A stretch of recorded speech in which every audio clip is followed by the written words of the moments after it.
नाही, तसे प्रस्ताव अजित पवार गटाकडून पण आलेला आहे, वंचितकडून पण आलेला आहे. बऱ्याच पक्षांनी तशी कॉन्टॅक्ट केलेला आहे. आमचं पहिलं महाविकास आघाडीमध्ये एकमत करण्याचा आम्ही प्रयत्न करतोय. तो जर एकमत झाला तर काय अडचण यायची नाही. त्यात जर एकमत झालं नाही आणि त्यात दरी निर्माण जर होण्याचा प्रयत्न होणार नाही याची काळजी मी घेतोय.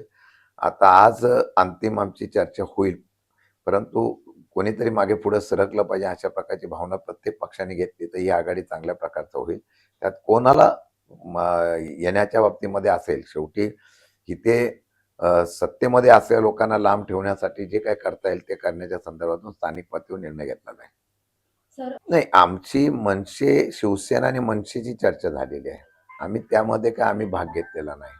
आम्ही आमच्या पद्धतीने चर्चा करतो. त्या चर्चा करत असताना शिवसेना, उद्धव बाळासाहेब ठाकरे, राष्ट्रवादी शरद पवार पक्ष आणि काँग्रेस अशी चर्चा चालू आहे.